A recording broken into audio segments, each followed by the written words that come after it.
بسم اللہ الرحمن الرحیم۔ حضرت دہیہ کلبی رضی اللہ تعالیٰ عنہ نہایت خوبصورت تھے۔ تفسیر نگار لکھتے تھے، آپ کا حسن اس قدر تھا کہ عرب کی عورتیں دروازوں کے پیچھے کھڑے ہو کر یعنی چھپ کر حضرت دہیہ کلبی رضی اللہ تعالیٰ عنہ کو دیکھا کرتی تھیں، لیکن اس وقت آپ مسلمان نہیں ہوئے تھے۔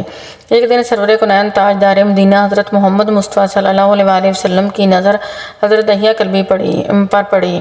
آپ صلی اللہ علیہ وآلہ وسلم نے حضرت دہیہ کلبی کے چہرے کو دیکھا کہ اتنا ہی حسین نوجوان ہے۔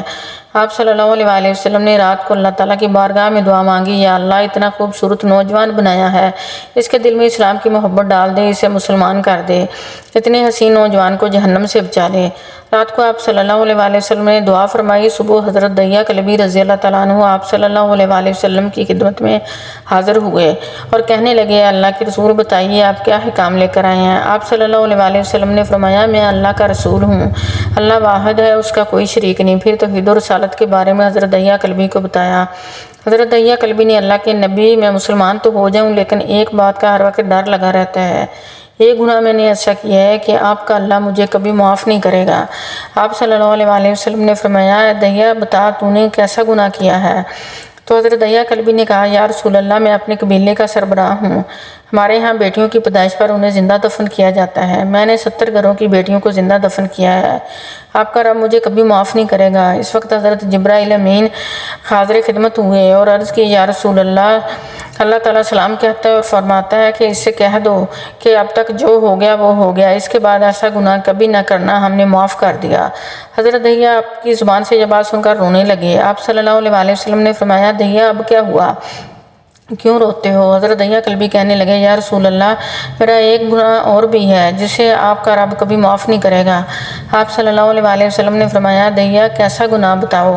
حضرت دہیہ کلبی فرمانے لگے، یا رسول اللہ، میری بیوی حاملہ تھی، مجھے کسی کام کی غرض سے دوسرے ملک جانا پڑا، میں نے جاتے ہوئے اپنی بیوی سے کہا کہ اگر بیٹا ہو تو اس کی پرورش کرنا، اگر بیٹی ہو تو اسے زندہ دفن کر دینا۔ دہیہ روتے جا رہے تھے، واقعہ سناتے جا رہے تھے کہ میں واپس کافی عرصے بعد آیا تو میں نے دروازے پر دستک دی، اتنے میں ایک چھوٹی سی بچی نے دروازہ کھولا اور پوچھا، کون؟ میں نے کہا، تم کون ہو؟ وہ بچی بولی، میں اس گھر کے مالک کی بیٹی ہوں، آپ کون ہیں؟ دہیہ فرمانے لگے، یا رسول اللہ، میرے منہ سے نکل گیا اگر تم بیٹی ہو تو میں اس گھر کا مالک ہوں۔ تو یا رسول اللہ، میرے منہ سے یہ بات نکلنے کی دیر تھی کہ چھوٹی سی بچی نے میری ٹانگوں سے مجھ کو پکڑ لیا اور بولنے لگی، بابا بابا، آپ کہاں چلے گئے تھے؟ بابا، میں کتنے دن سے آپ کا انتظار کر رہی ہوں۔ حضرت دہیہ کلبی روتے جا رہے تھے اور فرماتے جا رہے تھے، اللہ کے نبی، میں نے بیٹی کو دھکا دیا اور جا کر بیوی سے پوچھا، یہ بچی کون ہے؟ بیوی رونے لگی اور کہنے لگی، دہیہ یہ تمہاری بیٹی ہے۔ یا رسول اللہ، مجھے ذرا ترس نہ آیا، میں نے سوچا کہ میں قبیلے کا سردار ہوں، اگر اپنی بیٹی کو دفن نہ کیا تو لوگ کہیں گے ہماری بیٹیوں کو دفن کرتا رہا اور اپنی بیٹی سے پیار کرتا ہے۔ یا رسول اللہ، وہ بچی بہت خوبصورت اور حسین تھی، میرا دل کر رہا تھا کہ میں اسے سینے سے لگا لوں، پھر سوچتا تھا کہ کہیں لوگ بعد میں باتیں نہ کریں، اپنی بیٹی کی باری آئی تو اسے زندہ دفن کیوں نہیں کیا؟ میں گھر سے بیٹی کو تیار کروا کے نکلا تو بیوی نے میرے پاؤں پکڑ لیے، دہیہ سے نہ مارو، دہیہ یہ تمہاری بیٹی ہے، ماں تو آخر ماں ہوتی ہے۔ میں نے بیوی کو پیچھے دھکا دیا اور بچی کو لے کر چل پڑا۔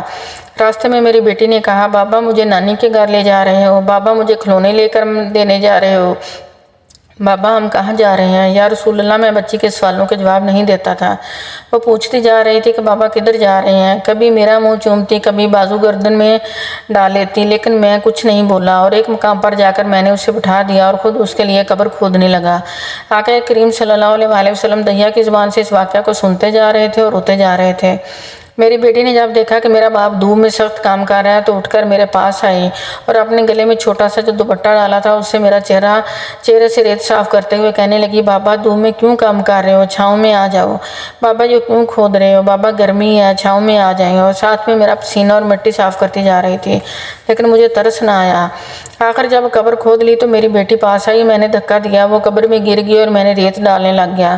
بچی ریت میں سے روتی ہوئی اپنے چھوٹے چھوٹے ہاتھ میرے سامنے جوڑ کر کہنے لگی، بابا میں نہیں لیتی کھلونے، بابا میں نہیں جاتی نانی کے گھر، بابا میری شکل پسند نہیں تو میں کبھی نہیں آؤں گی آپ کے سامنے، بابا مجھے ایسے نہ ماریں۔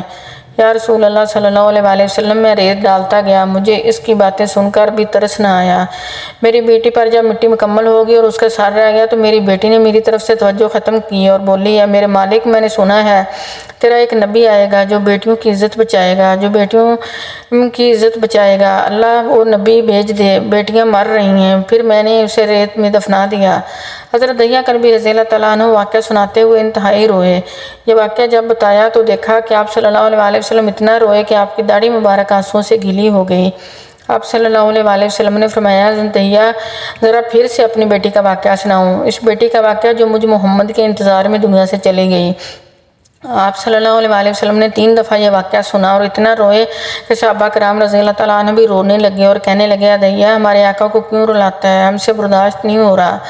آپ نے حضرت دحیہ سے 3 بار واقعہ سنا۔ حضرت دحیہ رو رو کر کوئی حالت نہ رہے۔